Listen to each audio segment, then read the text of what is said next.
Well, nothing's playing yet, Father Fish. Do you need to press play?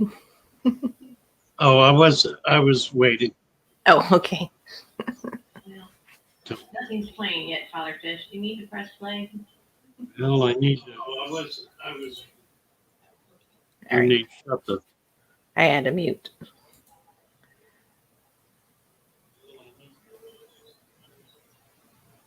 I think I'm. Yeah, I've got a bunch of stuff up here. Good morning, y'all.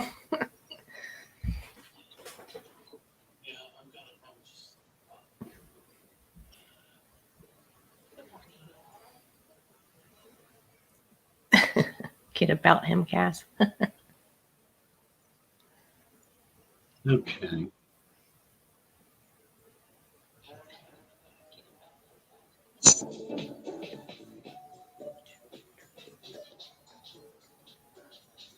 It's very quiet. Yeah, I don't know why that is. I think Thomas screwed up your settings.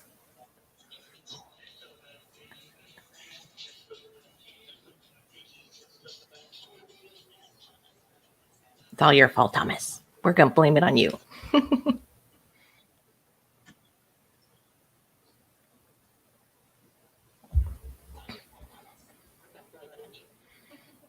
Really?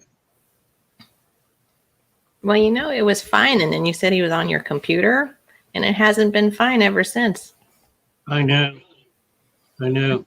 Yeah, I'm getting all kind of. And I don't know where all this. I don't know.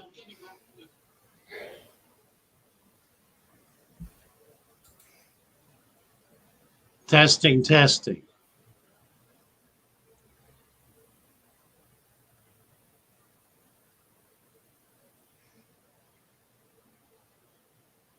Inspirational photo there, Father Fish. I think I'm getting somewhere. I had too many things open. Okay. All right. We don't know how to go back to the old way, Petroman. Go back to the old problem. way. Problem is, it is the old way. That's the problem. Well, before Thomas got on there. All right, let's get back here. We can do this.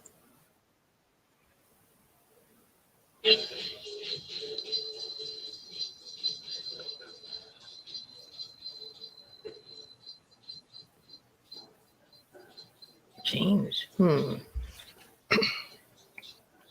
What change do you speak of?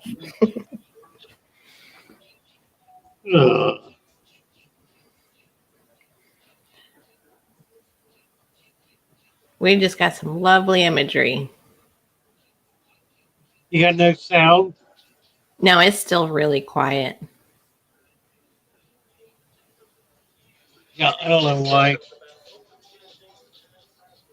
When you spoke up for a second, it got louder. I wonder if it's just canceling it out.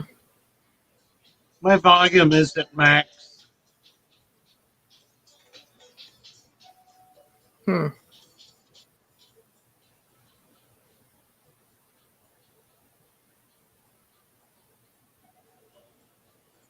Is that better? No, you're really loud, but it's not making a difference on the video.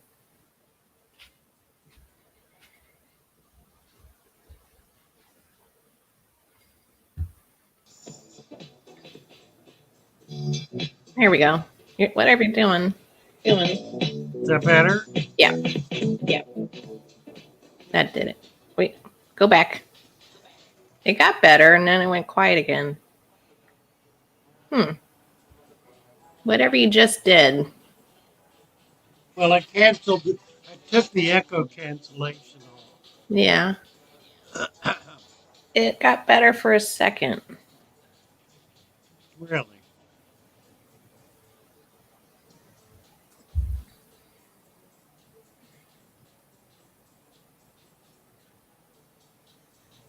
The screen, nothing's blurry here for me. It all looks good. Is that different? No, it's the same.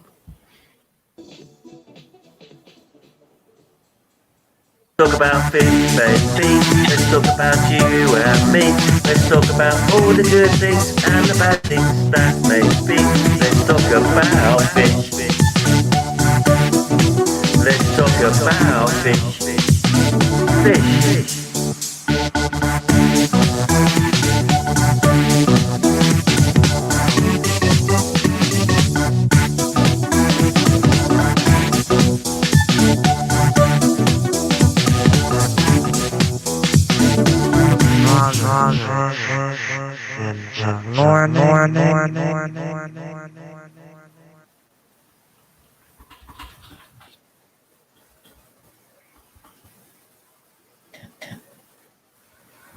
Get your hands off it. Now it's really loud. I can hear myself.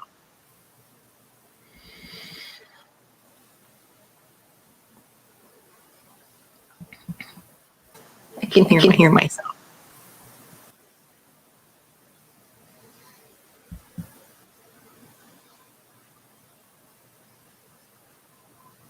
Oh. I just hear myself, but not you, fish.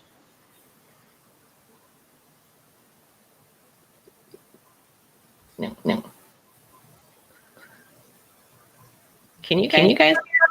I just hear me.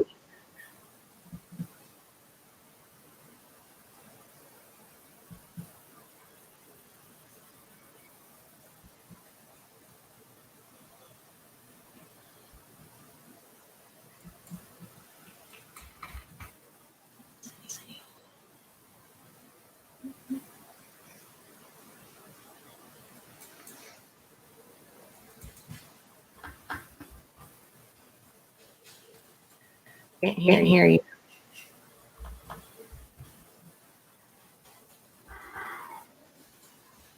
We broke.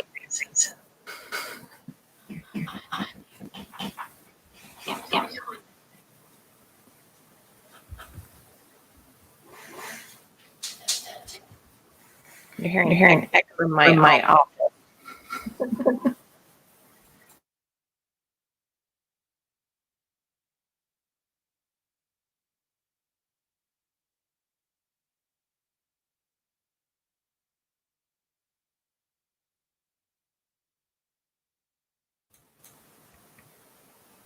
Father Fish, can you hear us?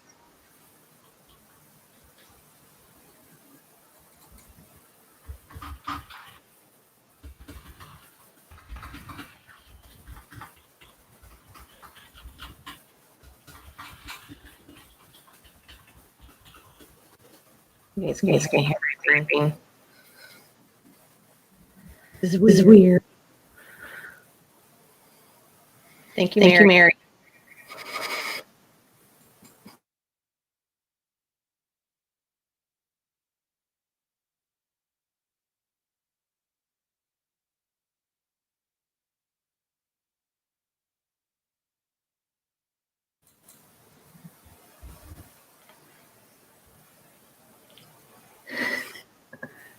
Don't listen to me.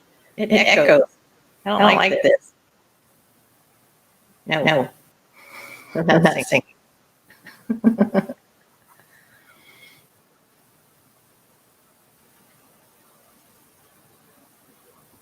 No. If you want to come and fix it, I don't know if Father can hear.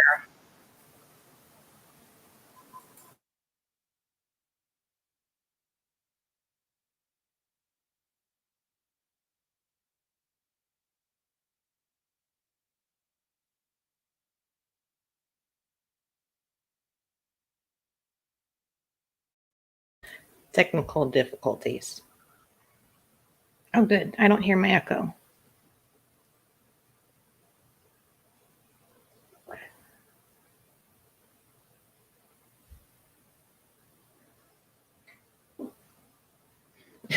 What are you going to record?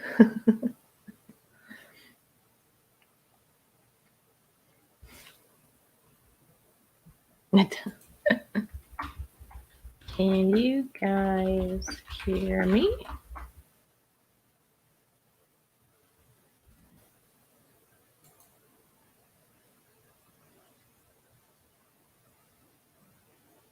Oh, I'm echo free.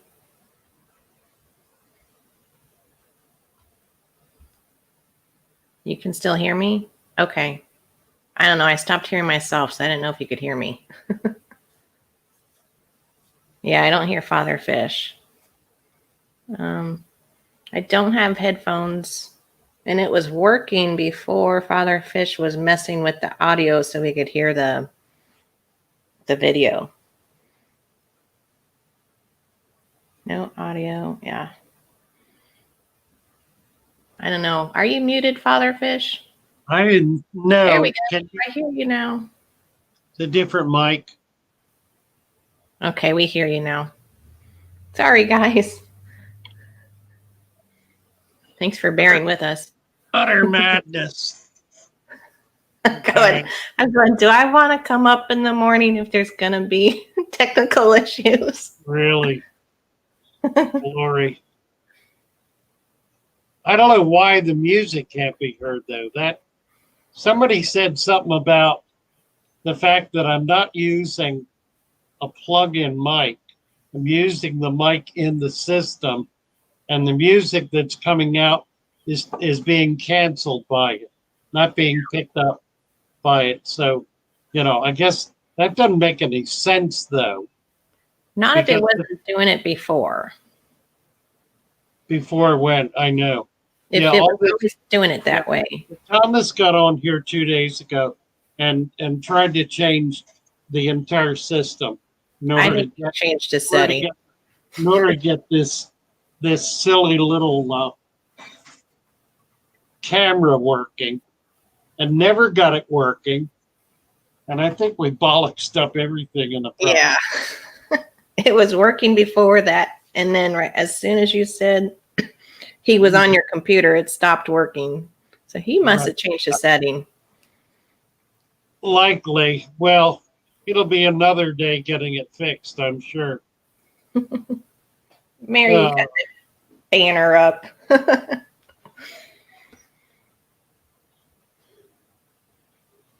All right, where are we here? Well, let's see. We got a lot of people commenting on who they could hear, and I was getting an echo when I couldn't hear you. Well, Tisha wants to come up and show off her tank. She said she has a heavy stutter issue, so we'll just we'll be patient about that. Yes. We're doing. We always have to be. I feel like I stutter because I start saying something and then I hear Father Fish talking. So I'm like, eh. So don't worry about your stutter. Mary Page is calling. Never mind. What? Oh, good. Mary. I'm a terrible worker. Okay. Good morning, Million and Sons and Al and Nicholas. Here. Hi, Alex. Good morning, Marco. Hat Oh, trick. Alex. Yeah, Alex, I really enjoyed that video of the local bog. That was so well done. I'm going to have to catch up on that one. Yeah, Trying to really. catch up on your evening streams has made it hard for me to watch other stuff. Right. Can we hear you? Who are you? Who said that? AC is saying everything is cold. So finally.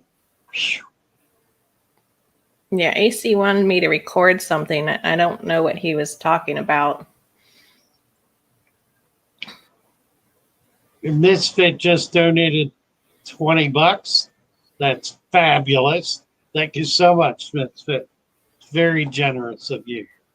Thank And you, very Miss kind. Fitz. Tisha, if you want to come up and just use yes or no responses, that's fine. We'll start with that. There he is. There I'm he not is. Tisha. I'm not Tisha. What am I doing thought on you the were screen? Tisha. Well, you're right. Hi, Tisha. Oh, Aquatic Contest just wants me to say Father Fish in the morning. How's that? Father Fish in the morning. here hang we go. on. Do it again. Okay. Father Fish in the morning. Now we got it. Soundbite. I hope you recorded that, Father Fish. We got it. We got it. Thomas will get it. I think It's on he got tape. it. Aquatic Conquest got it. He Was gets my that. hair behaving? It wants to do this. Oh, Oh, don't start about hair. Look at mine. How ridiculous. I get these little wispies. It's annoying. Baby hairs. Wispies. Yeah, I call them my koala ears. Because they waft out. See, hang on. Oh, they waft out in the breeze and tickle my ears. Do they? So they're my koala ears. wafting in the breeze. He is. Dr. Black, welcome. I liked your comment this morning when I was mentioning my shrimp in the jar. I added 3 amount of shrimps to my jar, and I'm lucky if I see one because they're all like hiding under the rock. Yeah, they're experts. Yeah, you said they're experts at pretending they At don't hiding. exist. Right. Yeah. Oh, did I actually use the word experts? You did. You said shrimp are experts at pretending they don't exist. That was your exact quote. Wow. Sometimes I've got to actually give my memory credit. I was just guessing that I said that. Oh, you did. I don't know. I wonder if I should lift the rock up and take a peek, but Probably not. it might Well, take it's certainly not going to hurt anything, is it? So, how's the weather down there, Blackie? Have you gotten past all of the tornadoes and the like? Yeah, well, we're supposed to have a very tornado-y summer this summer, but very hot and humid at the moment. It's not very nice. What's the temperature? Oh no. I think today we had like 34, 35 Celsius. Yeah. Celsius. I got to do conversions there now. You guys always make me do the C to F. Actually, 35 to 37 is about 100 your speak. I don't know. Because it's 32, Human. you said? human body temperature area. You said it's 32? No, like I had 35s and 36 today, which is very close to human body temperature. So you guys are very warm right now. It's 95 Yeah. degrees. That's bloody hot. Is this your summer? Let's just round it up to 100 and say it's Yeah, bloody really. hot. Yeah. And you guys, you're not even in summer yet, right? No, not yet. We're 2 months away from summer, Yeah. and we're getting summer temperatures. Yeah, that was us this year. We were getting summer temperatures in spring. So, ugh. Yeah. And still are this fall. In fact, we're going to be in the winter soon with these It's temps. cooled off slightly. It has backed down a little. Isn't it the repolarization of the planet? The North and the South Pole swapping. So you're gonna have my summer and I'm gonna have your winter. Well, if we No. if we could have them at a different time of the year, that would be cool. Yeah. Well, I'll have summer for the first 2 weeks of November, and then the rest of the year, winter. Thanks. Yeah. Just Gee. the 2 weeks of summer, thank you. That'll do me. Tisha's trying to get the courage. She's ready to come up, but she's nervous, Father Fish. Let's Oh, see. come on, We're Tisha. ready for you when you're ready. Got her. We got her. All right. She is. Hello. Here she is. Hi, Tisha. Hey, Tisha, how are you? Howard, nice to see you. Thank you. Where are you Hi. again? Cheers. Where are you located, Tisha? In the Netherlands. In the Netherlands. Oh Yeah. my. So what's the weather like there now? Orange. Rainy. It's rainy. Raining? It's gloomy. rain- Well, Well, it's we're nice happy. to have you. Yeah, we're happy to meet you. Yes. Put a face to the name. That's fun. You don't need to be scared of me or Father Fish. Maybe Dr. Black. Maybe me, yeah. Yeah, maybe me. I'm glad you thought of that, Cass. Yes. That absolves me, right? That absolves me for any future sins that I create. Oh, you're Yeah. not absolved of anything. Aww. Not a bit of it. Let me get Tisha up here. There she is. There she is. Okay. Tisha. Front and center girl. Nice. What am I doing here? Why have I got... Well, you have a window open. I got yesterday. There we go. That is your used tank you got? Oh, that's very nice. Did it come with the water and the gravel, or did you add that? I think she had to add the water. Yeah, it came with the gravel. Laptop. Put closer. Pole shift. Mary Page says, I'm not scared of you, Dr. Black. Oh, yes, you are. You know you are. Hey, girl. You're back. We got you. Very good. She's ready for Christmas. Look at this. Wrong camera. My boys' room is ready for Christmas. Really. Now I've got to convert the rest of the house over. The right camera. Did you see a Christmas tree? She has a Christmas tree. Yeah, she has lights and a tree. Oh my. You'll have to show us your Christmas tree, Tisha. Here we Yes, I think. Oh, look at this. The new one. Oh, Is I love the plant. She's got a The tiger lotus? Yes. tiger lotus, yeah, and some Anubias on a piece of driftwood. That's very nice. I love it. I think she was asking if she should just add sand. Is that right, Tisha? Yes. Yeah, that's what I would do. I would add an inch of sand to that. Of course you would. That's your answer for everything, Father Fish. Right. Add sand. Yes. Doing so. Famous bell. Sand bell, right. Add an inch of sand. If you're just joining us and Is you that don't your have mother sand, in the picture?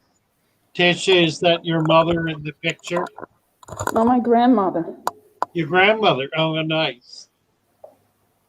How lovely. She looks like a very sweet lady. Tell me she's a very sweet A few lady. months back. Ah, very nice. She's gone now. She's in She's heaven gone. Oh Yeah. dear. now. She's in heaven right now. Yeah, mine are all gone. Soon I'll be or gone. mine. Everybody below me is gone, except for my father's brother. I have an uncle still living at 92. He refuses to give up. So I like your tank. That's very nice. What kind of fish? What fish do you have in it? Brasbora tangeli, and enderpetra, and snails. Oh, very good. Okay. So you can do more fish. Yes. And yeah, I would add an inch or even 2 inches of sand. Oh, And- calm down. Come on. Listen, Blackie, if you can't take it, then get out of the kitchen. Just 1 inch. One This inch. is where it all gets cooked, right here. Oh, do you not subscribe to the Deep Substrate, Dr. Black? We're here because we like our substrates deep.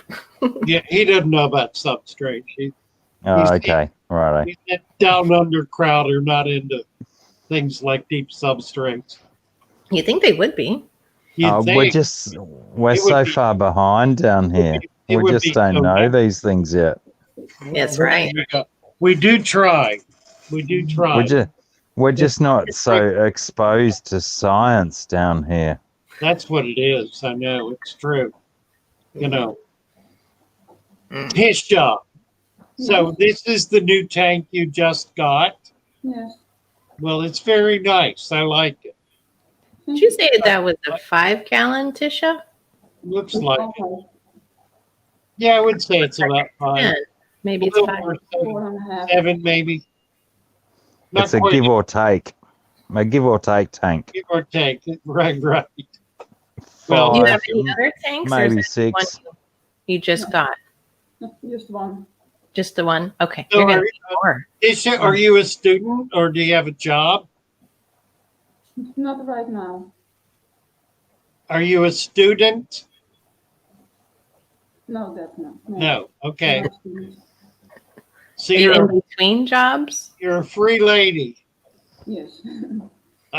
Wonderful. So you're born in the Netherlands. Yes, that's right. How old are you? 32. 32. Oh, I thought You you don't were. have to say your I age. thought you You were. never have to what? say your age. I'm Don't So- ever. I'm Don't ever. deliberately rude. Now, I do it all. Yeah, Just because cocky. I Father was Fish going is to up there say. in years doesn't mean you have to say your age. You're a very sweet young thing. I appreciate you, Tisha, very much. You can show us your tree if we'd like. I'm sure we'd like to see it. Yes, absolutely. She has a Christmas tree up already. Yes. A small one. Oh, how The nice. best kind. The best kind. Oh, yes. I'll try to show it from up close. Ah, Like I always say, let your room have a Christmas tree. Don't let your Christmas tree have a room. well, now. What does that mean? Right. It means like the Don't let best it take up Christmas the whole trees. Yeah, the best Christmas trees are little subtle ones that just, Oh, you know, they Unless you still have a grand- promote the same ideals, but The they're big just not. house you live in could take a 12-footer, I'm sure. My Christmas tree, I get a 6-foot piece of shaved timber and I put it in a pot of dirt. That's my Christmas tree. Dave Timber. Yeah, you are kind of grinchy, actually. Yeah, I'm very grinchy when it comes to Christmas. Oh, you're gonna have to do our Grinch song. That's right. We're putting together a Christmas chorus, and a lot of people are writing Christmas carols, Fish Fam Christmas carols. So you'll have to do a Grinch Christmas carol. I'm sure Lee will. Lee will do something astounding, and I'm I sure hope he'll be very Grinchy. you like heavy metal. That would be good. Christmas. Like that. You're a mean one. Ah, glory. All right, we're gonna be taking down the primrose path here. I can see it coming. Tisha, people are liking your plants. They're very lovely. Okay. Thank you. Do you have a ponytail tree? Is that what that's called? Don't treat it. I don't know what you mean. There's like a tree that like Your The pot. little pot, the pot plant beside the fish I tank. think it's Is it called a, a ponytail. Yeah, Yeah, or that is it a spider or a ribbon plant? this one? yes, Yeah, It's a spider plant. spider. yeah.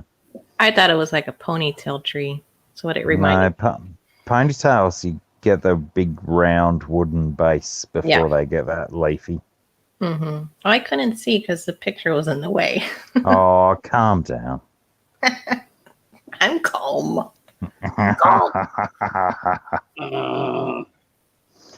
You can, Tishia, Yeah. those when your spider plant starts to put out little babies, You know how they put their arms out and they put little babylings. Let's call them babylings for this stream. They're little roots that they develop. You can actually grow them in fish tanks. So if you get little baby plantlets, I'm so struggling with what you'd call them. Plantlets. Let's call them plantlets. You can actually dangle them in your fish tank and they'll grow and produce more of your spider plants. Okay, yes. Oh, Al says Tisha has pictures of her tanks on Facebook. Well, she just got that one. How does she have more? How do you have more pictures on Facebook, Tisha? From older tanks? Yes, all the Yeah. plants probably. Okay. So is that the only tank you have, Tisha? Yes, it's the only one. The only one? Right now. Yes. So have you started thinking about your next tank? A bit. You need to have a fish room. Holly, you're not having a lot of luck today. Holly says, I had one of those ponytail trees for about 10 years and Oh, it no. just died. Oh, no. And she said she bought blue shrimp that she thinks her fish ate as well. We got to send some luck your way, Holly. I think. Dr. Black dropped out. Oh. I'm Tisha, have you ever wanted to do saltwater? No. No? No, No I desire like the whatsoever. Only plants. Just plants. What Yeah. got you into fish? I don't know. Well, what brought you to father fish? More knowledge about tanks. You want knowledge. Yes.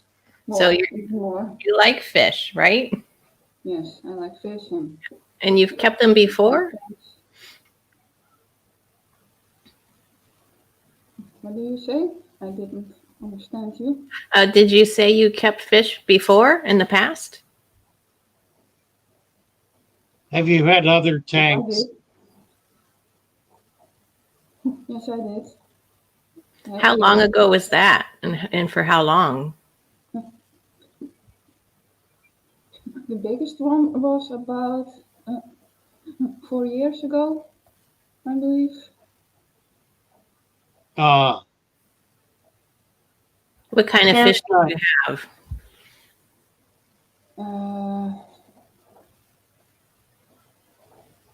Guppies and platies.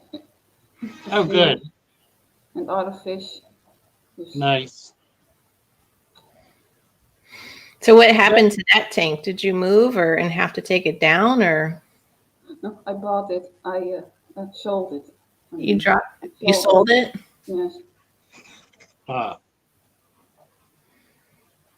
Well, thank you for coming up, Tisha. It's very nice. I like your tank. I like your Christmas tree. You're a very sweet lady. I like it. Thank you very much for being here. You've been hanging out with us for a long time. Yeah, she has. So, really very nice to meet you. Yes. I want to try to play another song. I want to try to play Lee's song. I'll try. Aquatic Conquest is saying, how tall are you? Oh, she's gone. Oh dear. Lost her. She seems very tall, doesn't she? Yeah. Let me put this on. See if you can get the sound at least.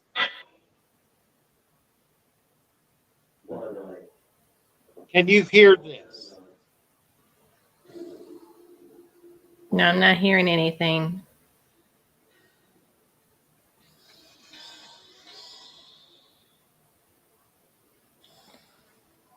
Just like very, very quietly. Really? Yeah, but don't do what you did before. unless you figured it out. So no sound, huh? Honest to God. I would say Dr. Black and Tisha were up for about the same amount of time. She's probably like, stop asking me questions. Well, it was very sweet. So did anyone hear any of this music, or can you hear?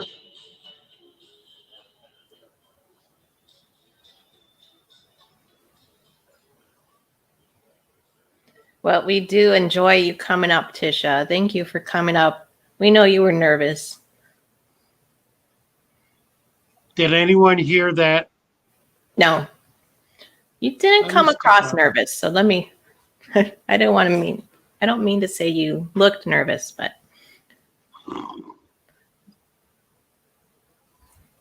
I think you're going to have to do what you did before, but then I'm just hoping we can get back out of it quicker. Yeah, I changed.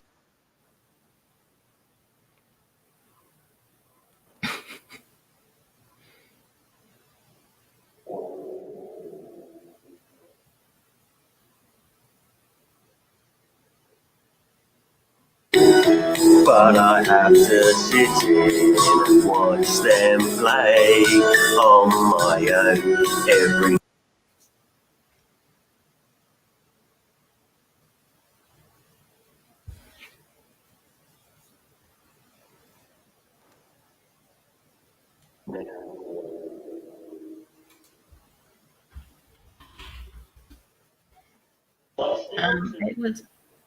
There was volume, but not now.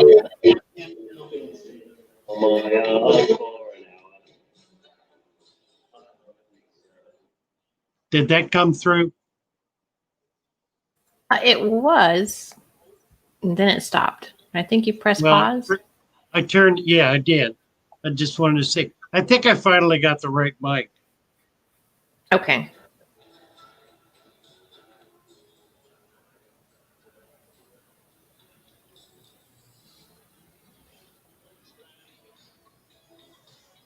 It's not coming through now.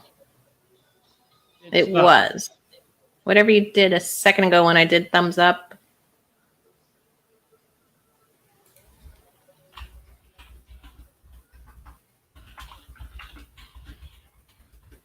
Honest to God. Could anyone hear that at all? They're not responding. They're talking to Tisha. I don't think anybody can hear me. I can hear you. Let's hope they can hear you. Dr. Black says stop. Molly said it was good for a second, or Holly rather. Yeah. So they probably heard what I heard, and it was good, and then you did something. When I do that, it cuts my mic off. Yeah. So nobody can hear me then, and I can't hear anything. I can't hear you. Really? Okay. Maybe don't do that then. I can do it, but I have to switch mics. All right. I'll have to get Thomas to look at it. I don't know what to do. I think we need to get Thomas in there. Makes me crazy. Let's not play with it today. Where are we at? We're at 8:30. We're still getting started here. Yes, Tisha, thank you so much. And we're going to have to stop Lee's song for now since we can't get anything up. If I plug in my microphone, then I get feedback on the microphone. I don't know. Just make notes. Make notes of what you did. I don't know. It's very disheartening. Well, it's better than yesterday when we couldn't hear you at all and your signal was low.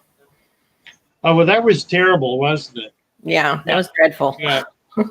I don't think that had anything to do with us, actually. I think that was service provider issues. Yeah, you're likely not getting good signal that day.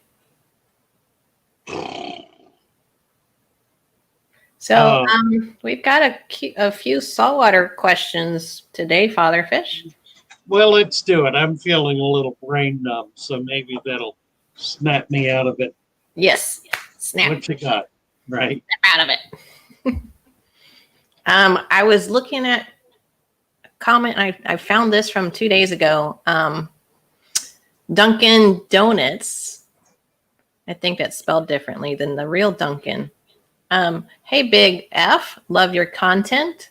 I was just wondering if you were still going to do a video on how to set up a saltwater aquarium.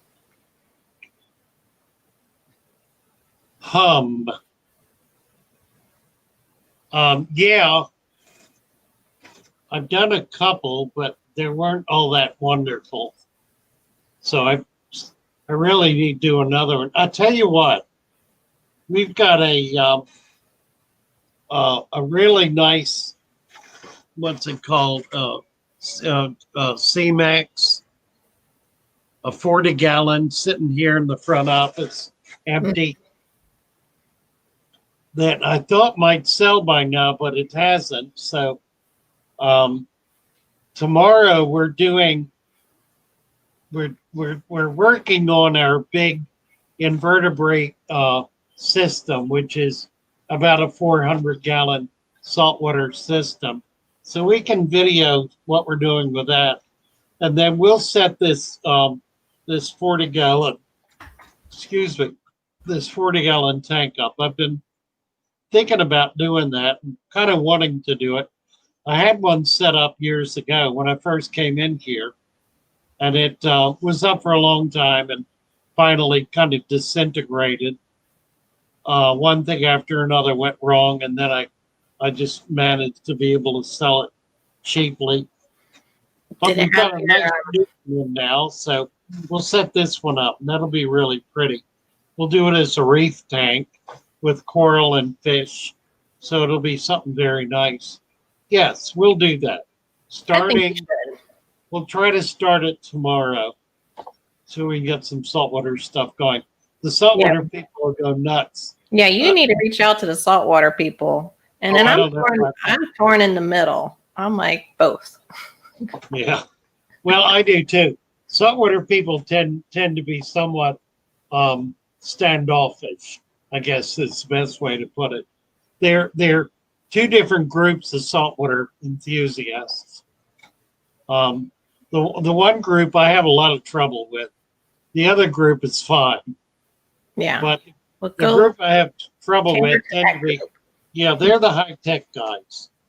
Yeah, don't do that. Don't go that way.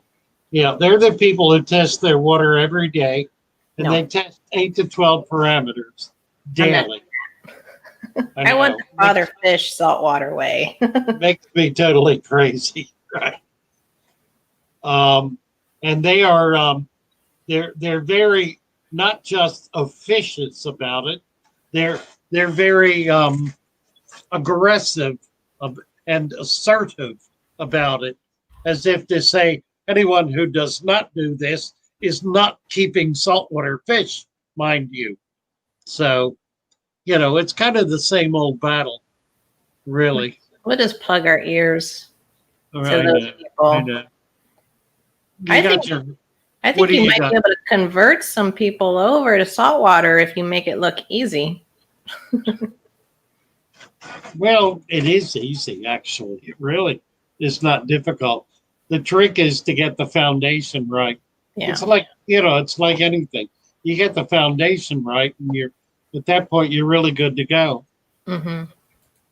I will do it. So we need a father fish saltwater foundation video. Oh, my God. There you go. All right. I'll do it. You better. I'll let you do it. But I'll do it. What else you got there? Sorry. All right. That voice I did. I can't do music. This is very disheartening. What Petroman would like to know, what is a good sized tank for seahorses?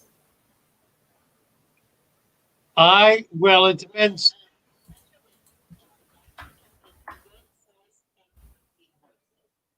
We got that twice, right? He really wants to know. All right. I'm really gonna tell him. Okay. It depends entirely on the type of seahorse. Erectus, for example,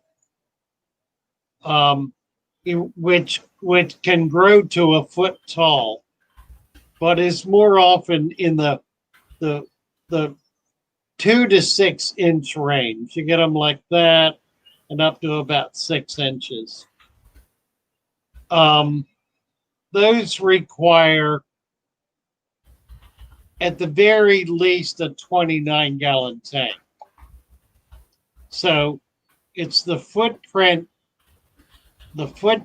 of a 24 inches. That's the footprint of a 20 wide is 24 inches. It's a footprint of a 20 wide, a 20 long, and about 6 inches taller. So it's 24 by 12 by 18. That's a minimum for erectus seahorses. For pygmy seahorses, which only get an inch tall maximum, they don't get bigger than that. When I was a kid, I kept them in a goldfish bowl, about a 1-gallon goldfish bowl. Had a couple of them, and they lived for a year or more. But I found that the best way to keep them is in a 20 long. Again, it's kind of a 29 without the height, a 20 long, and then I use sponge filters, and I put a small pump on top of the sponge filter to draw water into it.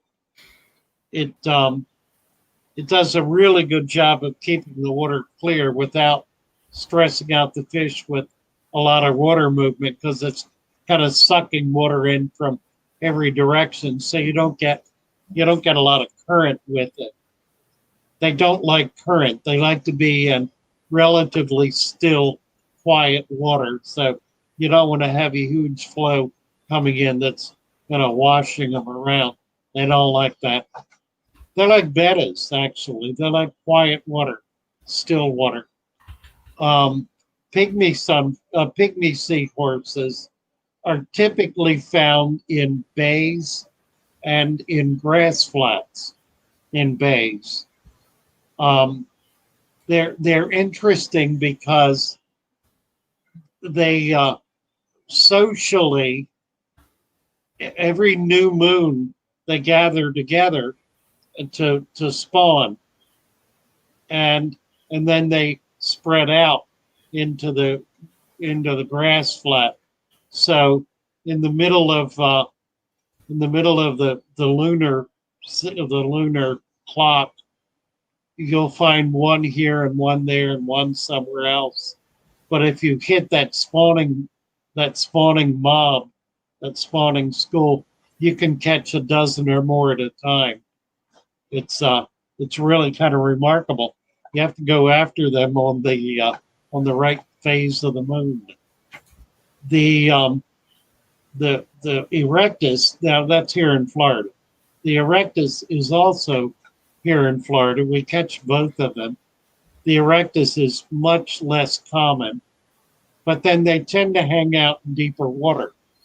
You'll find a few of them occasionally in 2-3 feet of water, but more typically they're on the outside of the if they're in the bay at all, they're on the outside of the grass bed, right next to the channel. They're in deeper water. And pushing a net through that grass in the deeper section really can only be done on a low tide, so it's somewhat problematic, but you do catch them that way.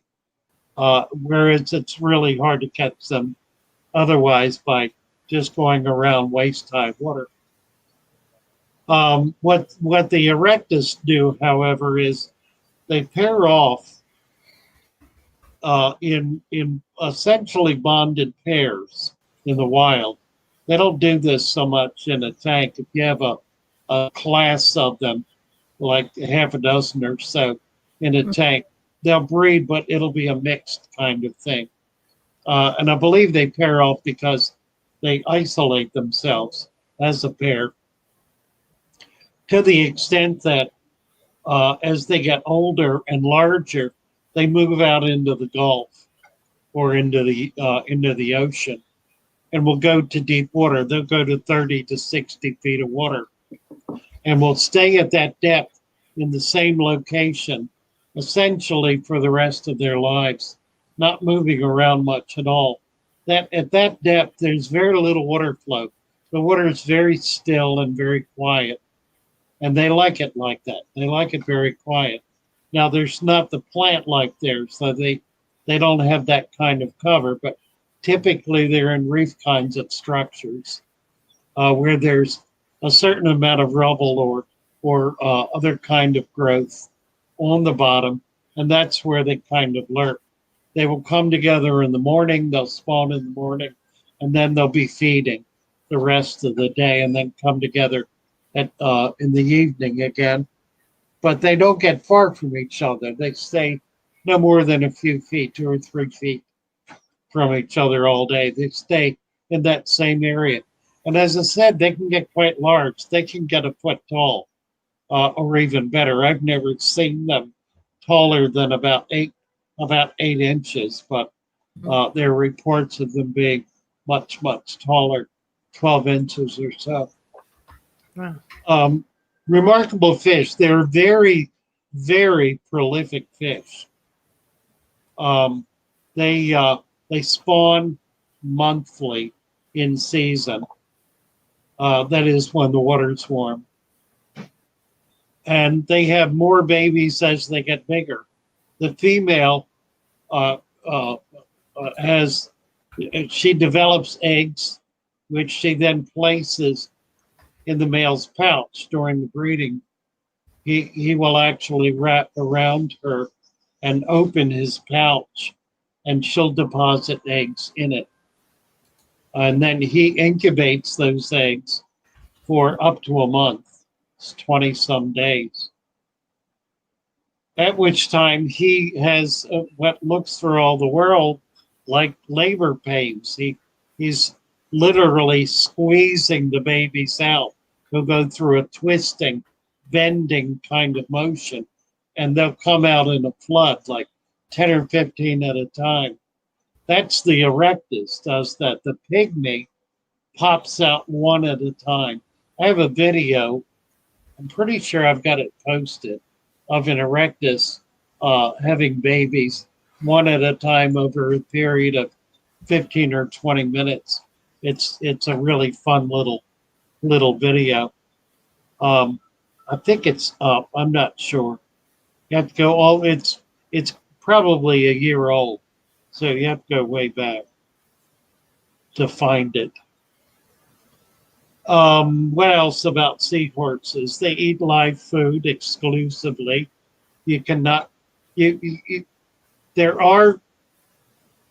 been bred in captivity pretty successfully, and in captivity, it is possible to feed them mysis that are not alive, or brine shrimp that are not alive. They kind of swirl them around a little bit, and the babies will take them. So you can teach them to eat frozen food. Typically, if they're wild caught, they're rarely going to do that. Once in a great while, you'll find an erectus that will learn how to eat frozen food.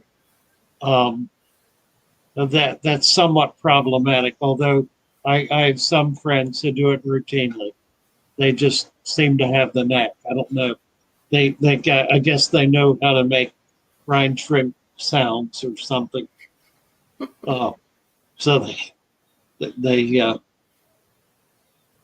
they're able to say to the seers, "Ooh, I'm hiding. I don't want that seers to get me." And he looks around and says, "Whoa, there's food here." And he goes looking around. And they say, "Oh, don't find me, don't eat me, please don't eat me." And he gets all hungry then and goes there and grabs it. I think that's what they do. I'm really not sure because I haven't it's a secret process that has not been shared with me by the masters of such things. But that's my best guess is Figure that out. how they're teaching them to eat frozen food. Hmm. I've tried it and it didn't work for me, but I don't think I have the right brine shrimp voice. I think that's the key to it. Petro Man, he says he's thinking about a 40 breeder for the seahorses. That would be that's a great size tank. I like it. A 40 breeder is kind of optimal. They do like depth, however. You don't get much depth with that. That's what I was thinking. I'm surprised to hear that from him because he likes bigger tanks in order to do the deeper. Yeah, a 40-gallon with pygmies would be ideal. That would be a terrific tank. You could have literally hundreds of them, certainly 100 pygmy seahorses in a 40-gallon tank, and they would do wonderfully, particularly if it were really full of plants. And the benefit of doing a tank like that, if you're living in an area where you can get to intercoastal or bay sand beds, is you can collect plants that you can get growing in that tank. That really creates an ideal environment. They need to have live food, so you need to have an environment that's creating cyclops and sphenops and got all the other little buggers that are living down in the sand and in the plants. They hunt and feed in the plants. So having lots of plants gives you the opportunity to be able to build a pretty good microculture of little tiny shrimp. Now I have seen. No, I don't think they will. Where Dunlop is asking, will the seahorses eat their young? No, they will not. Yeah, I think they're very good parents. Well, they're only to the extent that the male raises the babies in his pouch. Once they're out and gone, they're out and gone. There's no parental care beyond that.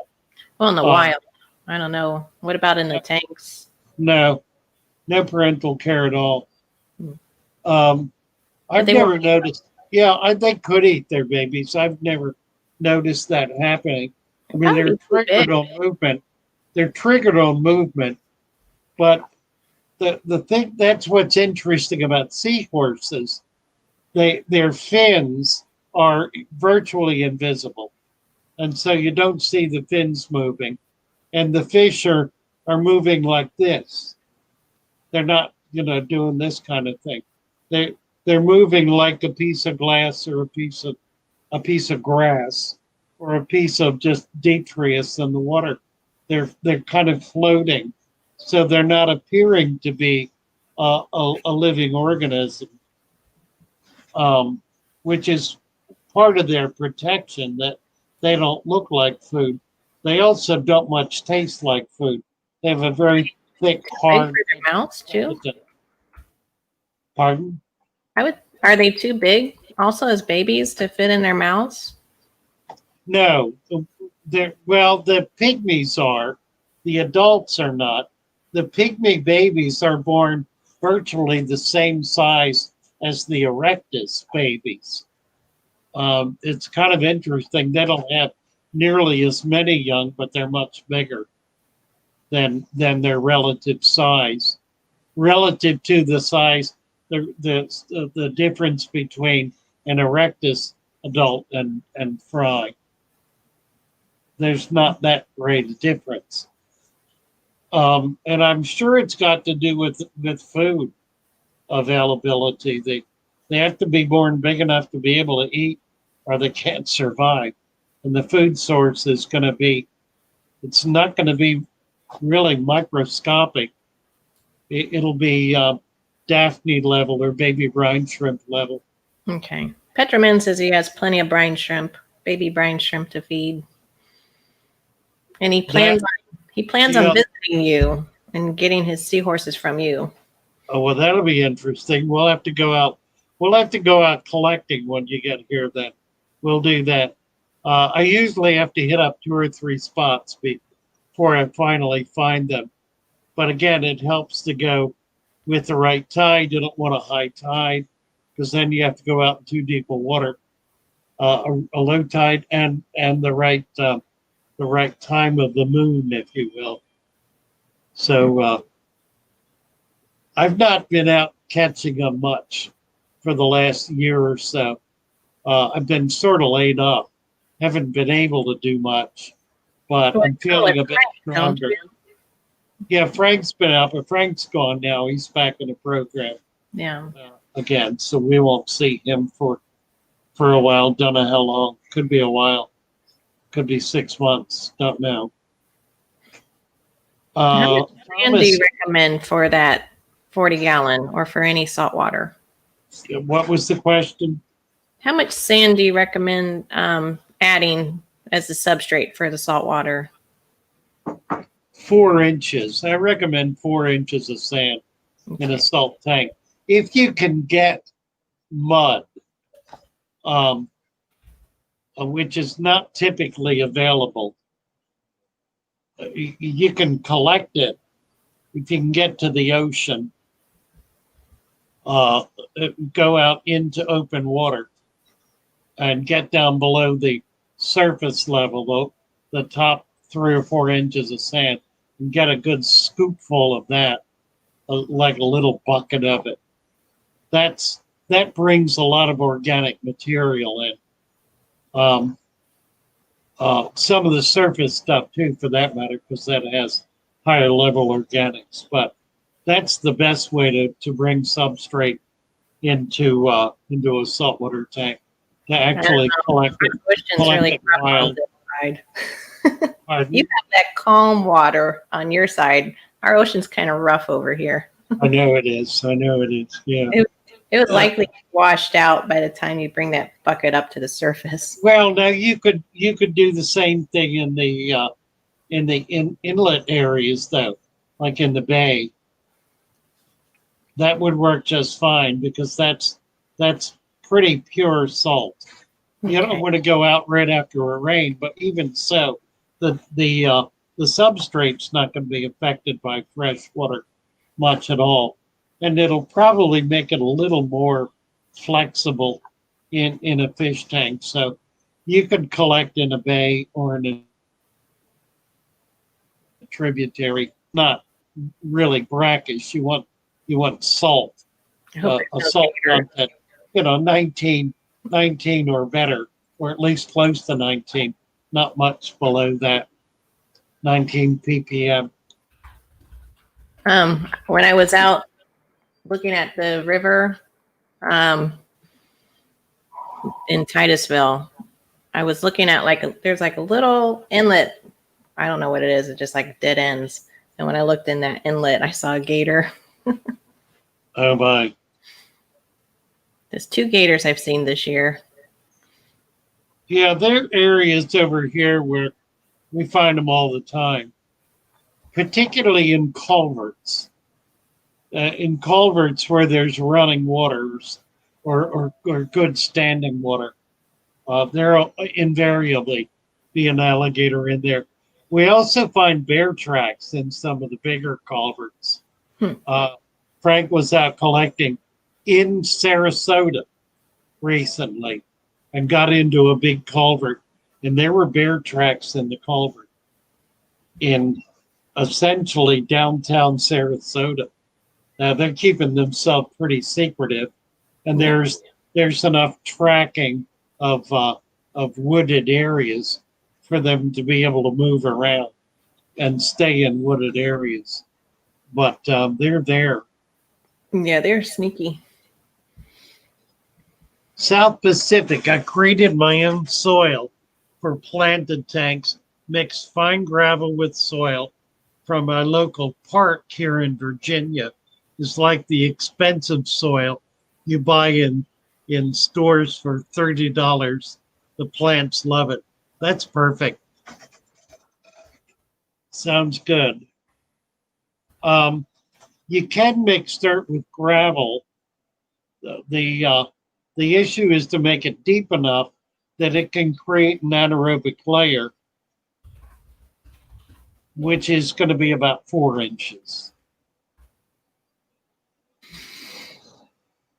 I do sand primarily to create a barrier between the dirt substrate and the water column, because it keeps the nitrates down and the organics down in the water column.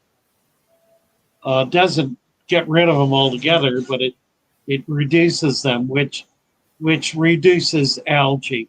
So you don't get the maxed out nutrition that you do with like a gravel bed that needs badly to be cleaned, or a straight dirt substrate without cap, which has the added benefit, the capping it with sand, of keeping it from stirring up. And it allows the mold to precipitate down into the sand, so you don't get a mold buildup either. So there are a number of benefits to doing the 2-inch sand cap on top of whatever substrate you have. The substrate really can be anything. It doesn't much matter, because in time it'll build up and become a richer culture. Tisha's asking, she had a lot of trumpet snails in her tank. She wants to know if she needs to take them out before capping with sand. Now they'll work their way up. The trumpet snails in that very shallow bed are really what's keeping the tank clean and what keeping it from crashing. They're always a sign. An excess number of trumpet snails are always proof positive that the owner of the tank is overfeeding. They would not grow, they would not multiply to that extent if there were not excess nutrition. So one way they work as a sign, kind of a canary in the mine, if you will, of excess food. And the analogy is not a bad one, because if you continue doing that, they'll lose the ability to overcome it, and the tank will crash. So it's an early warning system for trouble ahead.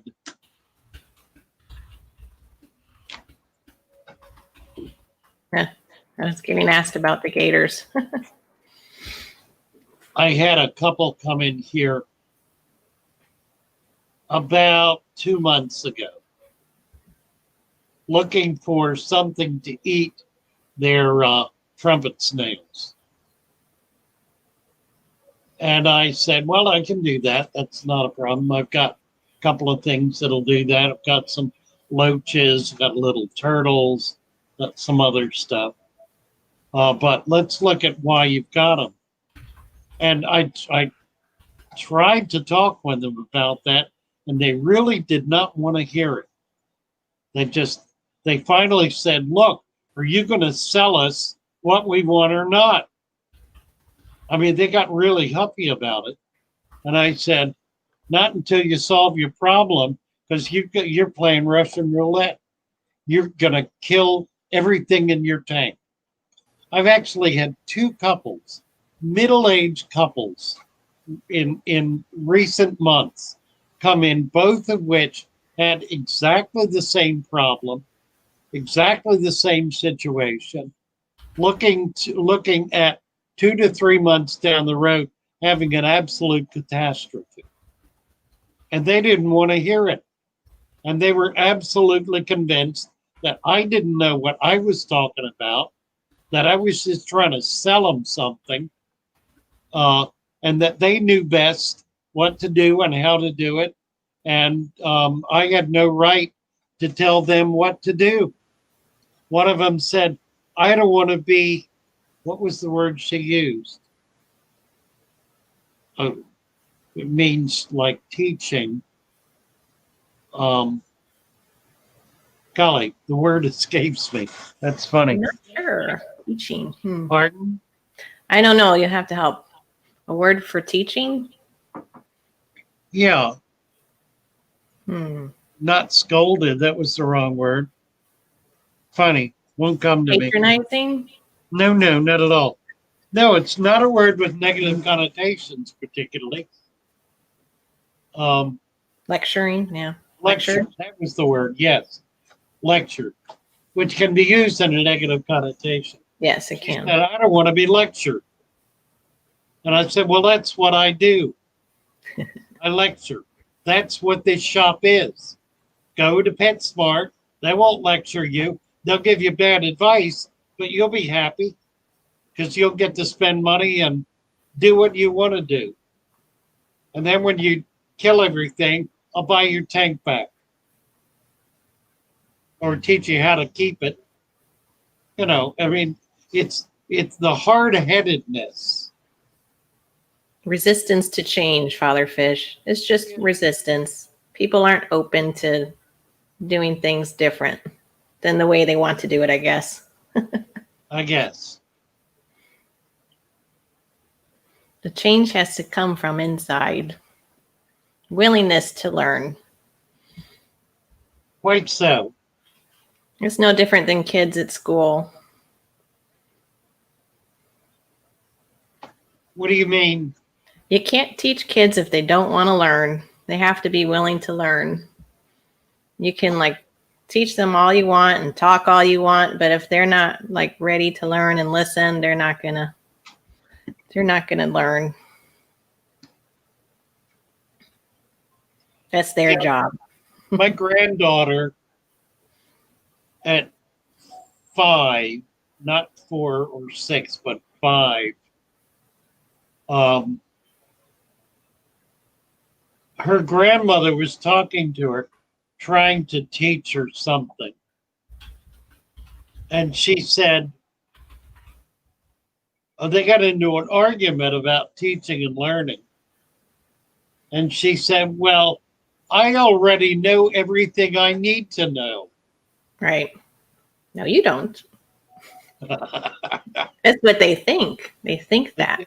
Amazing. And that shuts them down from learning. Right. I've already learned everything. I already am smart enough to do everything I need to do. And there probably is a point in development where that could be true. Yeah. But it doesn't take into account what's going to happen tomorrow. That's going to open the world just a little bit wider and require just a little more knowledge and understanding. So I think when your world is that big around and you don't go outside those perimeters and you got pretty good control over what's happening in there, you really do, I suppose, know all you need to know. You do. I would not want to live that way, but my hunch is there are myriads of people living in that little circle. Isn't that interesting? Look what I'm doing with my hand. Do you see that? We do bunny rabbit. What? No, this is in like a downward position. This is the sign that the woke crowd is saying is the sign for conservatism. Or Doing it like that? I think something like It means that. you're woke. I don't know no, it doesn't mean you're woke. It means the opposite.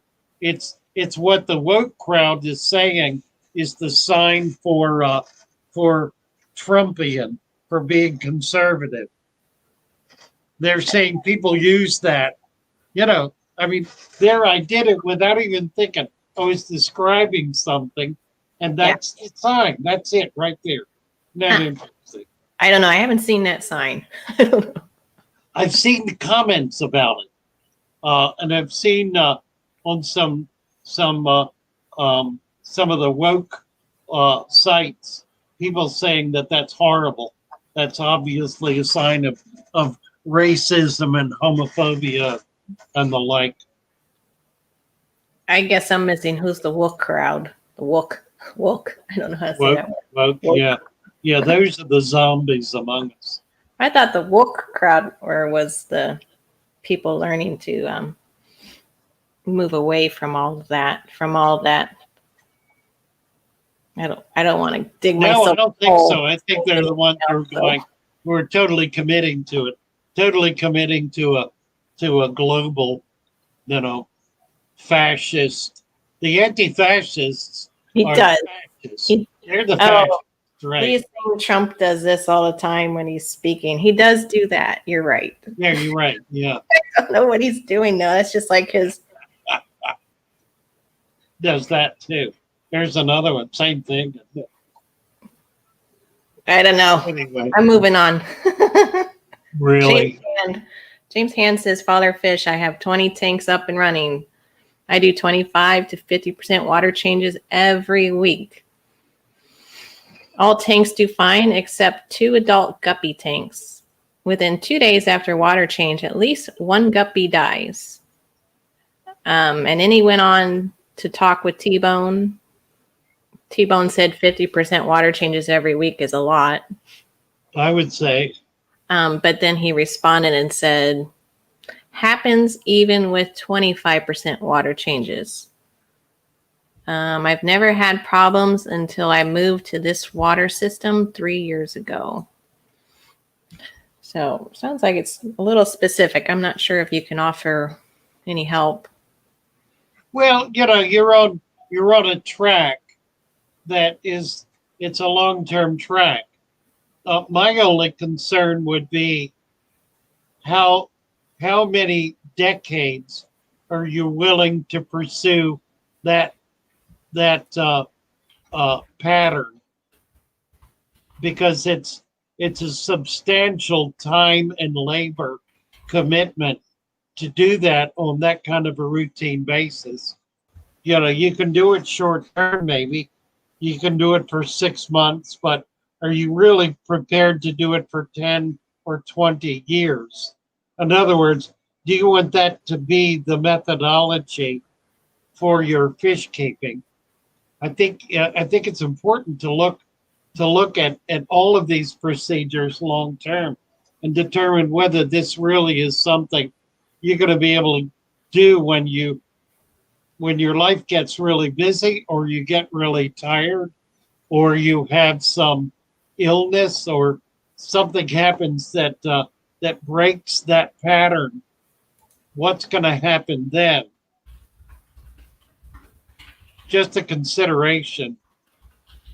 Again, that's why I present the system I do, because it's low maintenance, it's long term, it allows you to have a system that will outlast your ability to maintain it. Well, we're getting a little bit of feedback. George Trotter says 10% max water changes per week. Well, that's what I teach. I teach 10%, maybe 15%, unless you have a well. If you have well water, you can do more, because with well water, you can have essentially an open system. An open system is one in which water is constantly flowing into the area where the fish are, and flowing out and not returning. We all have closed systems. An aquarium is a closed system. You're treating the same water, or maintaining essentially the same water. Doing the 50% water change is really an attempt to have an open system. It's very healthy. It's a very healthy way to be able to maintain fish. Most fish breeders on fish farms try to do open systems, especially with their babies, because it keeps the nitrate level stable, and allows the fish to grow faster and to eat better. So it's not an unhealthy or a bad thing to do.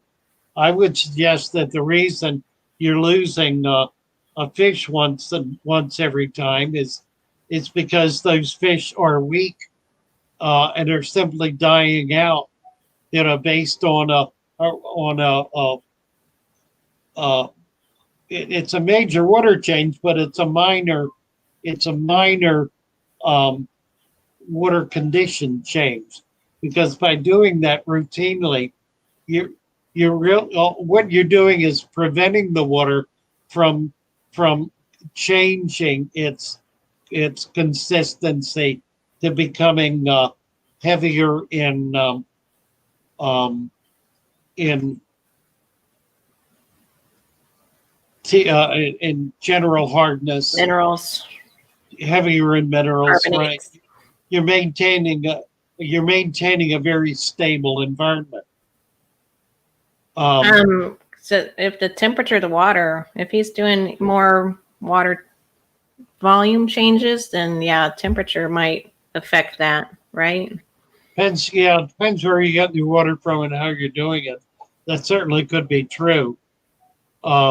My hunch is that he's probably not doing that. He's probably got some vats or tubs that he's holding water in.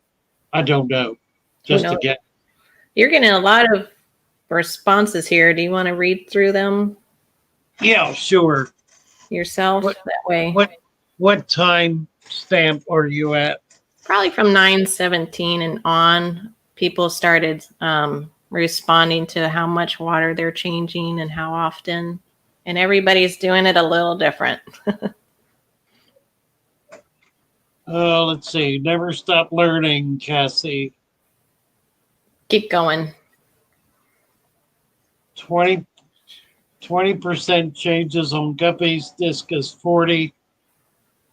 Yeah, RODI hits minerals. Petroman. So Petroman's doing a very high level water maintenance. He's adding minerals. Thomas claims to like to do that, to add minerals to RODI. If you could do it meticulously, which I assume Petroman's doing, that he's maintaining a consistent GH and KH. He just said he does water changes whenever nitrates get above 10 ppm. Alexander, 40 to 50%, using George Farmer's technique. Petroman, 2 to 3 weekly water changes. Mm-hmm. Nicholas Grawl, 15 to 25 a week. Chalupa, 3 fish in 3 lightly planted tanks. Well water and doing 20% bi-weekly, unless I see something odd. Now, I'm assuming they're large fish, not guppies.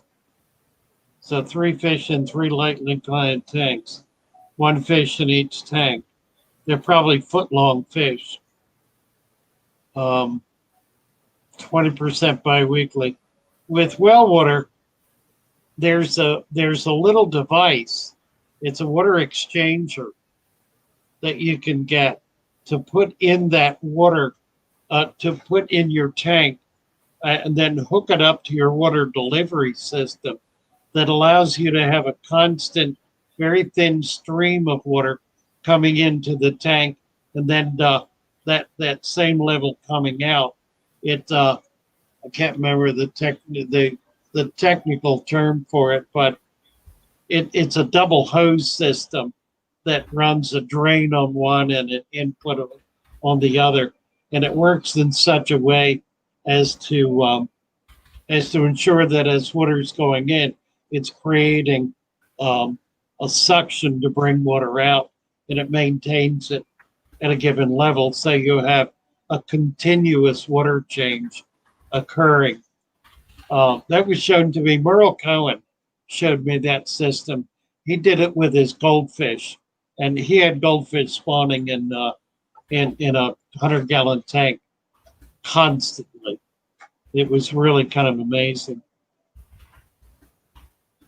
I haven't seen that device for years and years, so I don't know anything about how to get it or what it is or whatever. I simply know that at one point in time it existed. Someone was manufacturing it. It'd be worth finding it again. We're done a lot talking about temperature. I just think it's interesting that everybody's doing things so different. Yeah. I don't know what to take away from that. Lee does 10% a month. I kind of Petroman. watch the fish behavior, I guess, rather than rely on readings.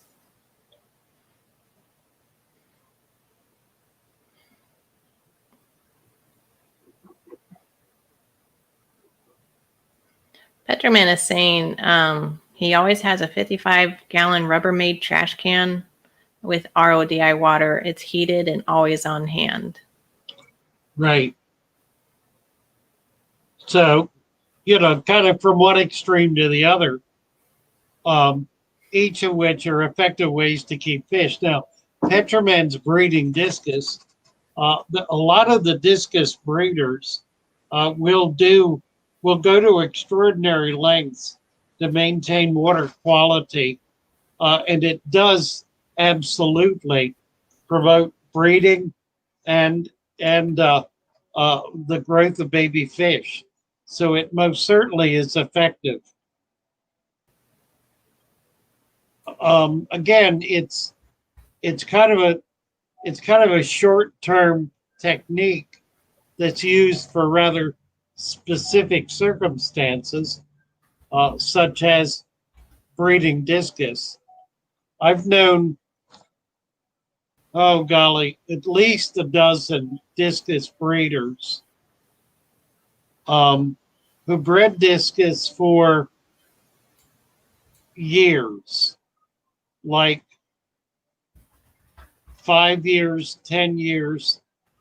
But at a given point in time, they stopped doing it. Unless they had a commercial operation. I'm not talking about commercial operators. I'm talking about hobbyists.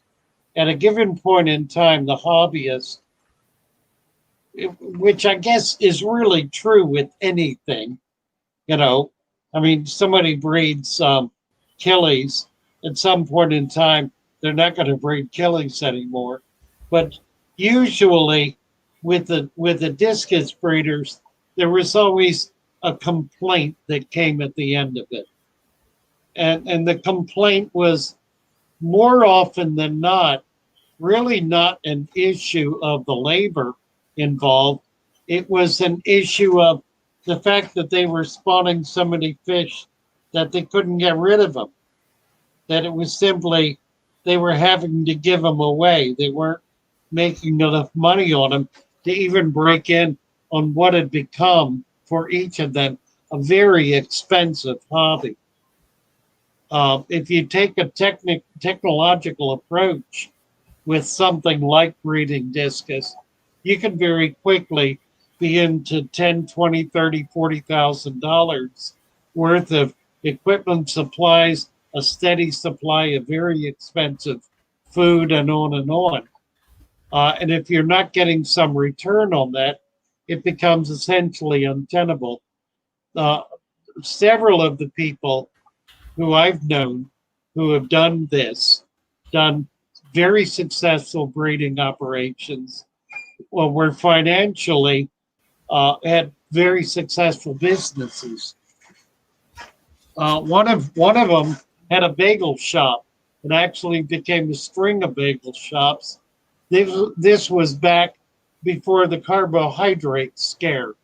Yeah. So they were making money hand over fist, and he was pumping $100,000 into his fish room every year, raising phenomenal discus.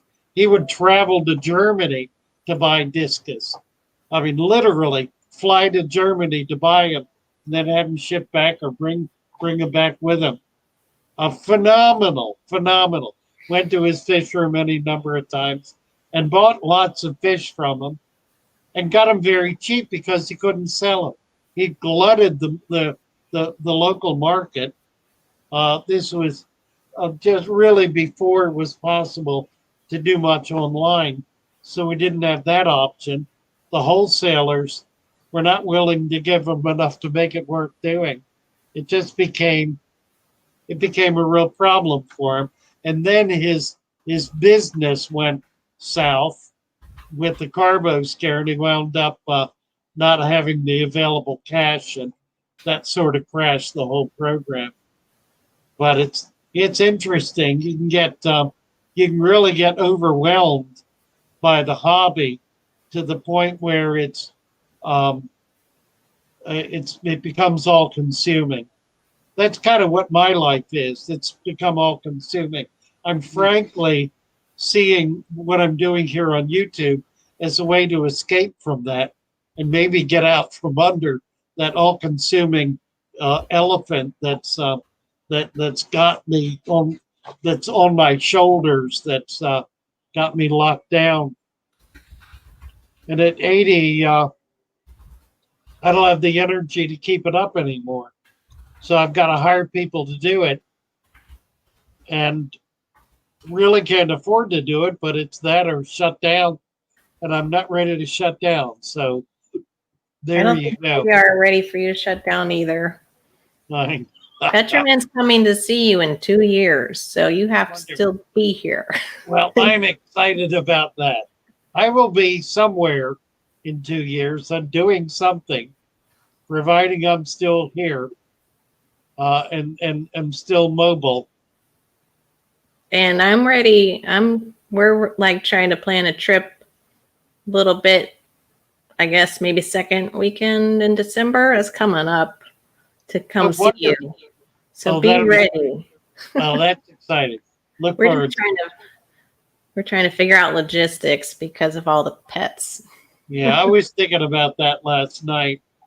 I had this sudden vision of seeing you walking into the store Did and you? knowing exactly who you are because I've seen your face every day. And you'll be like, who's all the gang with her? Oh yeah, I want to meet your kids and your husband. There Real might be excited. a dog with us. Oh, that'll be fine. I like dogs in the shop. They do. They find so many interesting smells. Dogs have No. a good time. My dog gets really excited, so we don't take him with us places. Like I think taking him to Petco would be. Well, I'd take him there to groom, but he just gets so excited. He might pee everywhere. And he's big. Yeah. He'd get in the way. Really looking forward to meeting your husband too. Yeah, I was just telling Lee. Lee was saying temperatures drop in the wild, when it rains, and fish are hardy and they can take, they're not as weak as we think. So when we're trying to match our temperature, I don't know how important that really is when you're doing water changes. If it's within a few degrees, right, Father Fish? I think it'd be fine. Yeah, absolutely.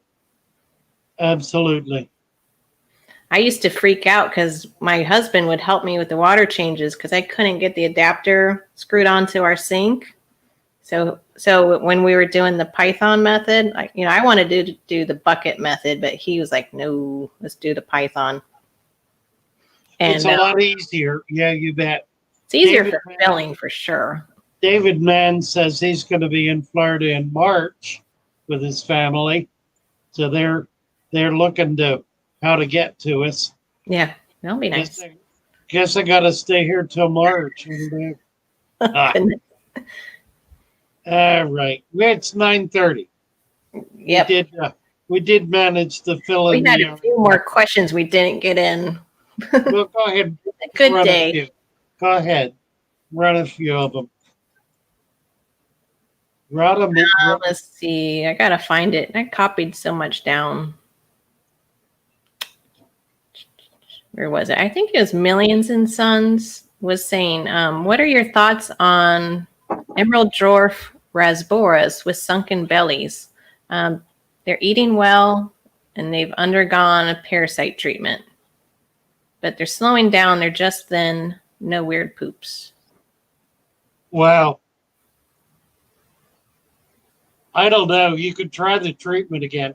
Feed garlic if you haven't. Okay. Garlic really can work, and put a little Epsom salts in the water, maybe. You want to try to get them.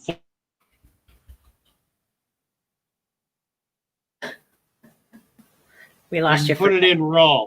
Just put it through a garlic press you could garlic press it right in the tank. Will allow the juices then to also get into the tiny particles. It's the tiny particles they're going to eat first. They're tiny little fish, so they're not looking for big stuff. And the organic, the oils or the juice from the garlic is not going to hurt anything. So it'll be generally beneficial. Word Dunlap is saying the ground, meaning the earth, is a heat sink. Yeah. Well, it's both. It's both a heat sink and a heat source. When the temperature of the air is colder, it becomes a heat source that keeps the water warmer than the ambient temperature.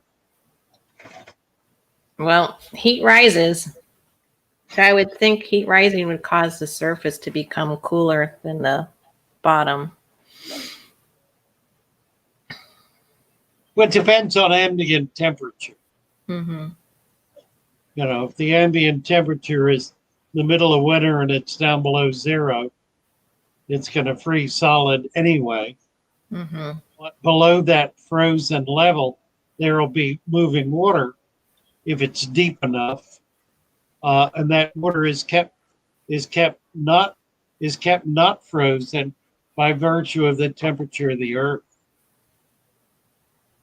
Well, and that's how goldfish can survive outside in the winter. Yeah, exactly. Yeah, so long as you've got 2 or 3 feet of water. Mm-hmm. You can't do it in 6 inches of water.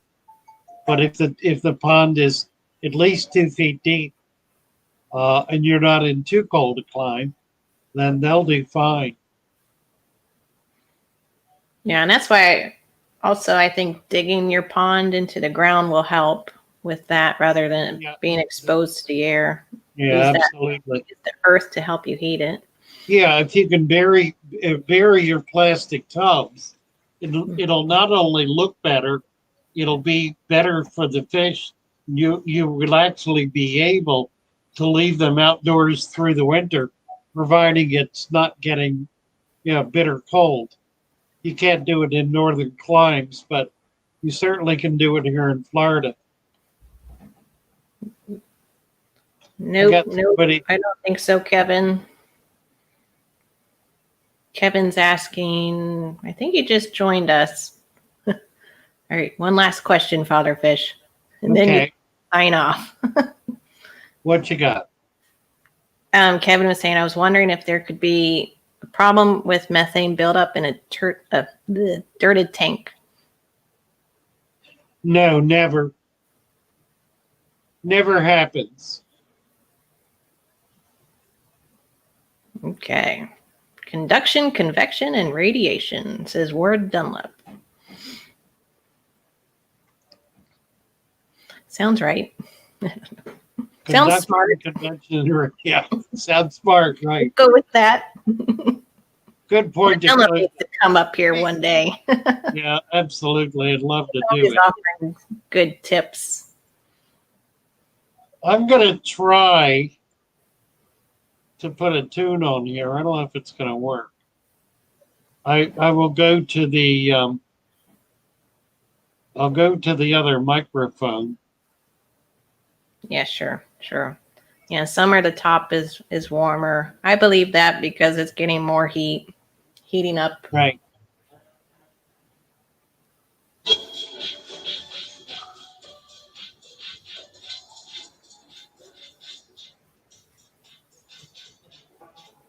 Oh boy, we're gonna try this, huh?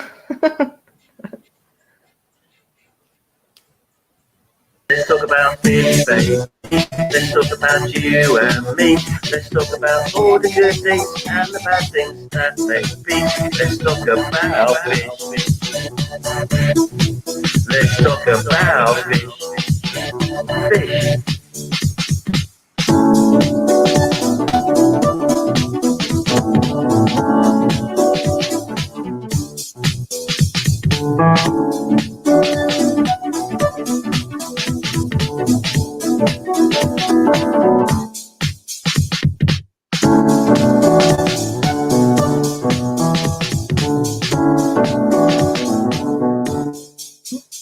talk about fish, baby. Let's talk about you and me. Let's talk about all the good things and the bad things that may be. Let's talk about fish. Let's talk about fish. Fish.